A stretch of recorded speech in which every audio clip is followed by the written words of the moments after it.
কি বলবো দুঃখের কথা, জামাইয়ের জন্য ঠিকঠাকভাবে রান্না করি না।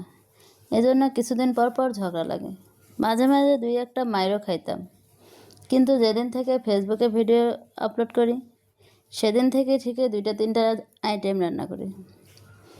একদিনও মিস যায় না ফেসবুকে ভিডিওর জন্য রান্না করা।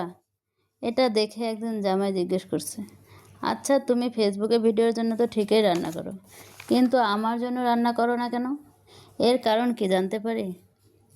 কি বলবো, সাহস করে জামাইরে বললাম, ফেসবুকে ভাইরাল হলে টাকা পাবো, তুমি তো আর আমাকে রান্নার জন্য টাকা দাও না। সে বলল, আচ্ছা আমিও তোমাকে টাকা দেবো এখন থেকে, আমার জন্য রান্না করবা? বলো কত টাকা লাগবে? আমি বলবো, বেশি না, মাসে 5,000 টাকা দিলেই হবে, আমি তো না তোমার জন্য রান্না করব। সে রাজি হয়ে গেল। এখন আমি জামাই বেটার জন্য রান্না করি, সাথে ভিডিও করে ফেসবুকে আপলোড করি।